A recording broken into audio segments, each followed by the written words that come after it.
ये हमारा लेक्चर 4 में वो हमें ये कह रहा है कि अगर आपने निकालनी हो रेंज, रेंज निकालनी हो तो वो कैसे निकलेगी। तो रेंज निकालने का बड़ा आसान सा फॉर्मूला है, smallest value minus largest value. ठीक है, smallest value minus largest value. अच्छा, ये इस लार्जेस्ट वैल्यू को मैक्सिमम वैल्यू कह रहा है और नॉट को स्मॉलेस्ट वैल्यू कह रहा है। तो जब माइनस होंगी तो क्या निकल आएगी, रेंज निकल आएगी। बस ये रेंज का एक फॉर्मूला है। ठीक है, ये कोई लंबा चौड़ा इसको वो करने की जरूरत नहीं है जी। अच्छा जी, नेक्स्ट हमें बता रहा है जी कि वही सारी रेंजेस वगैरह चल रही हैं, कोई ऐसा उसमें गिदड़ सिंगी नहीं है। और ये कोई ये स्टेप्स तो जवाब पढ़ने की जरूरत नहीं है बेटा। सही। ठीक है, अच्छा एक चीज मैं सिर्फ आपको बता दूं, वो मैं यहाँ से निकल के आपको समझाता हूँ, ठहरो। इस ऊपर वाले टॉपिक के रेलेवेंट ये हैं क्लास लिमिट्स और ये हैं क्लास बाउंड्रीज, दोनों में क्या फर्क है। जब इसको कहते हैं अपर लिमिट, इसको कहते हैं लोअर लिमिट, इसको कहते हैं ना ना ना ना उल्ट मैंने कह दिया, ये लोअर ये अपर, ये बड़ी है ना, तो ये अपर, ये वाली लोअर, ये वाली लोअर, ये वाली अपर। यानी हर क्लास की जवाब क्या होती है, एक अपर होती है और एक लोअर होती है। यार जो बड़ी होती है वो अपर, जो छोटी होती है वो लोअर। ठीक है ना। अब ये क्या है लोअर और ये क्या है अपर। जब प्रीवियस की अपर और नेक्स्ट की लोअर सेम होंगी तो उसे कहते हैं क्लास बाउंड्री। प्रीवियस की जवाब अपर और नेक्स्ट की लोअर सेम होंगी तो उसे क्या कहते हैं, क्लास बाउंड्री। और जब सेम नहीं होती तो उसे क्या कहते हैं, क्लास लिमिट। क्या कहते हैं, क्लास लिमिट कहते हैं। ये दोनों में मेन फर्क है। ठीक है, तो दैट क्लास लिमिट्स जब दी होती हैं तो हमें फिर इनको सेम करना पड़ता है ना। इनको करने का तरीका सुनो। इस इस अपर इस अपर को नेक्स्ट लोअर में से माइनस करना है। लोअर में से क्या करना है, जवाब अपर को क्या करना है, माइनस। जो आंसर आएगा उसको 2 पे डिवाइड करना है। फिर जो आंसर आएगा उस आंसर को इस हर पहले में से माइनस दूसरे में ऐड, पहले में माइनस दूसरे में ऐड, पहले में माइनस दूसरे में ऐड, पहले में माइनस दूसरे में ऐड, पहले में माइनस दूसरे में ऐड। ठीक हो गया। क्या करना है, सही। लोअर उसमें से अपर को क्या करना है, माइनस। जो आंसर आएगा माइनस करने के बाद उसको 2 पे डिवाइड। जो आंसर आएगा उसको पहले में से माइनस दूसरे में ऐड, पहले में से माइनस दूसरे में ऐड, पहले में से माइनस दूसरे में ऐड, पहले में से माइनस, पहले में से माइनस दूसरे में ऐड। तो ये बन जाएंगे ऑटोमेटिकली। जब आज समझ गए हो। जी जी सही है। मतलब जो एक क्लास लिमिट होगी वो फर्स्ट क्लास की सेकंड लिमिट को माइनस करना है सेकंड क्लास नहीं की ये फर्स्ट देखो लिमिट। ना, नहीं नहीं नहीं नहीं नहीं नहीं, एक ही दफा, एक ही दफा इसमें से इसको माइनस करो। ये आता है 0.10 जवाब। 0.10 सही। को 2 पे डिवाइड करो, ये आता है चीते 0.05। आ गया। अब इस सही। 0.05 को पहले में से माइनस तो ये आंसर, दूसरे में ऐड तो ये आंसर, पहले में से माइनस अच्छा ये अच्छा। आंसर, दूसरे में ऐड ये आंसर, पहले में से माइनस ये आंसर, दूसरे में ऐड ये आंसर, और सो ऑन। ठीक है सर, अब समझ आ गई। नेक्स्ट। हाँ नेक्स्ट पुत्र उसने हमें बताया रिलेटिव फ्रीक्वेंसी। रिलेटिव फ्रीक्वेंसी पता है क्या होती है, इन सब को ऐड करना। 30 आ गया, 2 को 30 पे डिवाइड, पहली रिलेटिव, ये इस पे डिवाइड दूसरी रिलेटिव, ये इस पे डिवाइड, ये इस पे डिवाइड, ये इस पे डिवाइड, ये। अब ये परसेंटेज में अगर इसको 100 से मल्टीप्लाई कर लो तो ये किस में कन्वर्ट हो जाएगी, परसेंटेज। किस में, परसेंटेज। ठीक होगी। तो ये हमारा रिलेटिव फ्रीक्वेंसी होगी। ये सर इसको वो कम्युलेटिव अलग होती है या इसी को कम्युलेटिव फ्रीक्वेंसी कहते हैं। ये क्यूमुलेटिव इसको बोलते हैं, ये जिसको हम ऐड नहीं कर रहे थे नहीं, सही सही। क्यूमुलेटिव अलग होती है। वो क्या होती है देखो,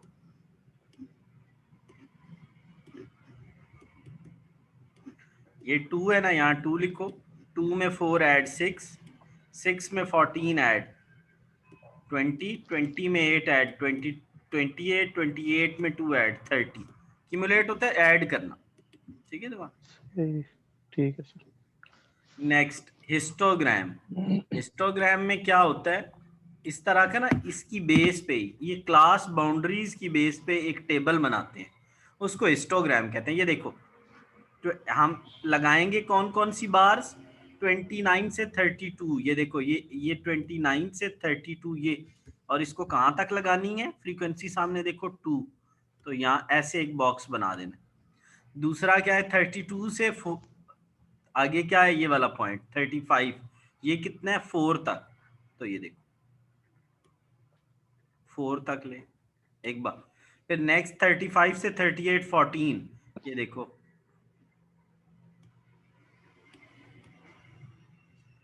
14 तक ला के इसको ऐसे बार बना लेनी, सो ऑन। इसको क्या कहते हैं, हिस्टोग्राम कहते हैं। क्या कहते हैं, हिस्टोग्राम। ये देखो ये बनाया हुआ है इसने, जवाब बार्स बनाई हुई है, ठीक है, ये उसने सारा मुकम्मल किया।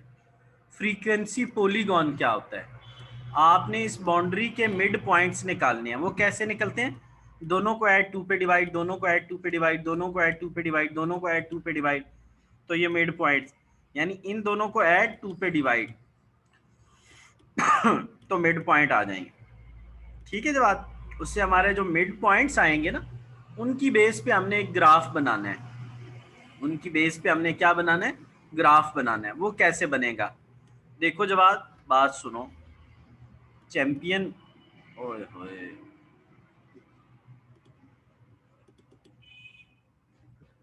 ये देखो, ये पहला पॉइंट जो है वो कहाँ है, 28 पे है, और फ्रीक्वेंसी उसकी 0 है, तो 28 कहाँ होगा सर, 28 देखें यहाँ कहीं है, ये देखो 28 के लिए हमने ऐसे लाइन लगा दी, 28 0 पे है ना, जी सर, आगे जी जी नेक्स्ट बिल्कुल। 31 2 पे है, तो जहाँ 31 आता है ना, ये देखो ये 31 और ये 2 पे, यहाँ पे एक पॉइंट लगाने हैं आपने, जवाब सही आपने सही। पॉइंट लगाने। फिर आगे नेक्स्ट का पॉइंट सपोज कहाँ बन रहा है, 4 पे, नेक्स्ट का 4 पे, नेक्स्ट का 14 पे, तो देखो ये उसने कहाँ पॉइंट लगाया, 4 पे। फिर नेक्स्ट का पॉइंट कहाँ लगाया है, ये देखो 14 पे। फिर ऐसे ही पॉइंट लगते लगते जब आप इन पॉइंट्स को मिलाओगे ना जवाब, तो ये बन जाएगा, ठीक है। मिड पॉइंट्स की बेस पे फ्रीक्वेंसी को इसको इधर प्लॉट प्लॉट करना है, पॉलीगॉन कहते हैं। इसको पॉलीगॉन कहते हैं, पॉलीगॉन कहते हैं, ठीक है। सही अच्छा, सही। एक बहुत इंपॉर्टेंट चीज जो मैंने ऊपर छोड़ी थी, वो मैं आपको ना एक आसान तरीके से समझाता हूँ। क्लासेस बनाने का तरीका क्या है, ये जो क्लासेस आपको नजर आ रही हैं, इतने से इतने, इतने से इतने, इसको बनाने का जी तरीका सुनो। आ,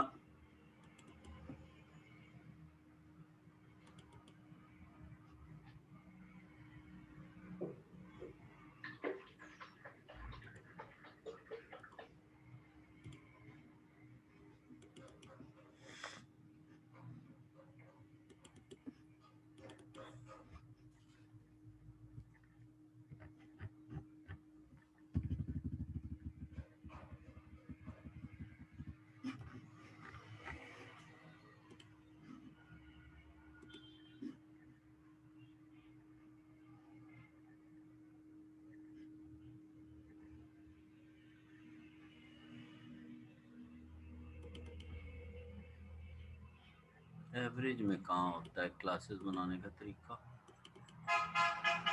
इसमें भी नहीं होगा। मैंने एक 1 पेजर रखा हुआ था, बड़ा जबरदस्त किस्म का, उसके अंदर ना ये सारे दिए हुए थे।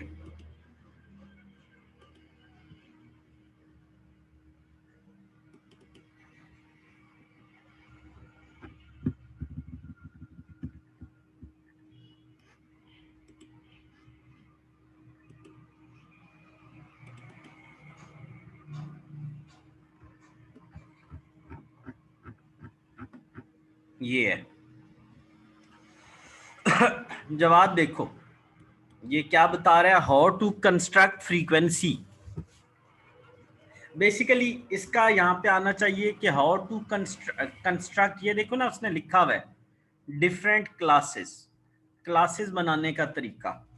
जवाब आपने जब भी किसी, आपको ना डेटा दिया जाएगा, ऐसे दिया जाएगा 10, 12, 14, 16, 20, 25, 30, इस तरह का बहुत सारा डेटा दिया जाएगा। इसको क्या कहते हैं? डेटा कहते हैं। आपने जब डेटा को देखना है ना, तो सबसे पहला काम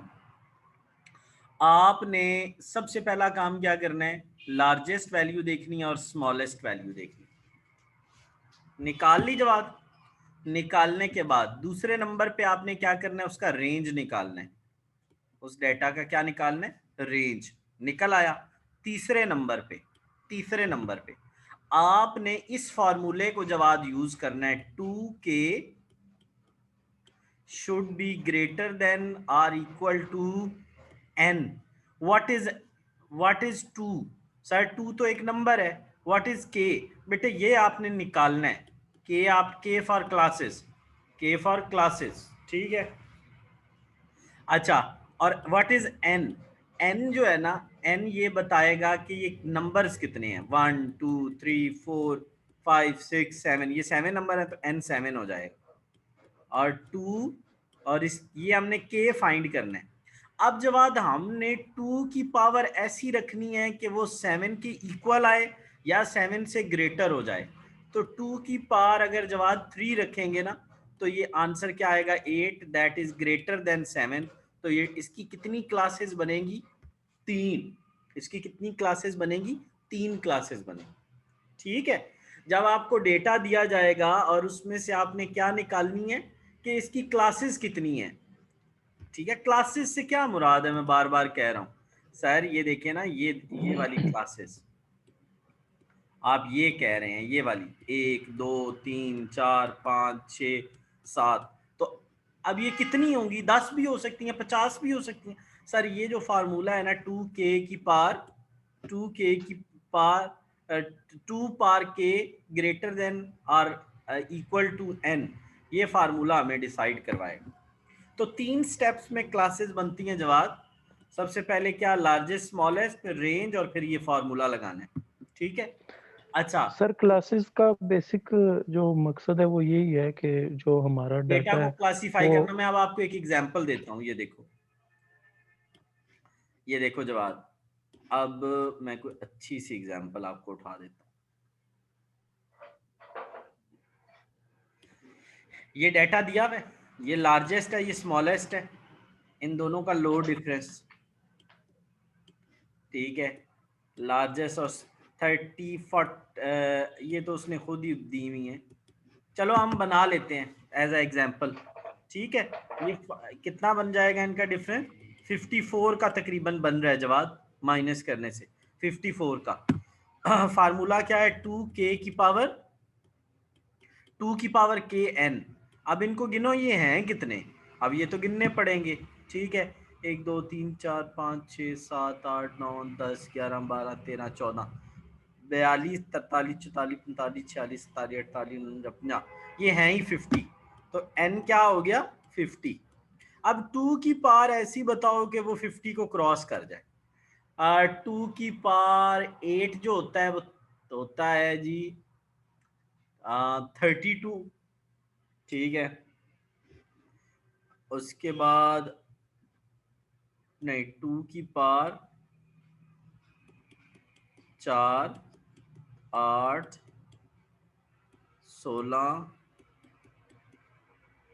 32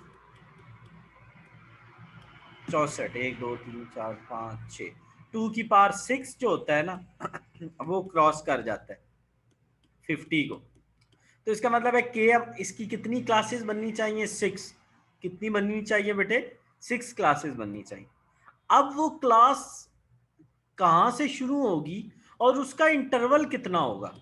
जवाब अब ये भी तो डिसाइड करना है ना, वो क्लास कहां से जी जी शुरू होगी और उसका इंटरवल कितना होगा, वो भी यहाँ ऊपर लिखा हुआ है। चौथा स्टेप हम छोड़ गए। उस क्लास का इंटरवल निकालने के लिए आपने क्या करना है?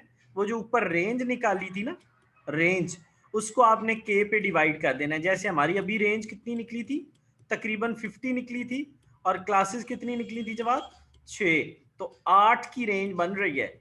8 6 बार 48 होता है ना, ये एग्जैक्ट ऐसे नहीं होता कि ये मैथ की तरह एग्जैक्ट पूरा आए। तो 50 को मैंने 6 पे डिवाइड किया तो 8 की रेंज बन रही है, 8 की रेंज बन रही है। तो अब मिनिमम वैल्यू क्या है 39.3, इसमें 8 ऐड करो तो अगली जो है क्लास वो क्या बनेगी तकरीबन कोई 47.3। फिर अगली क्या होगी 47.3 और इसमें 8 ऐड करो 55.3। तो इस तरह क्लासेस बनना शुरू हो जाएंगी। क्लास बनाने के 4 स्टेप्स हैं, 4 स्टेप्स हैं, वो मैंने आपको समझा दिए हैं। ठीक है जवाब।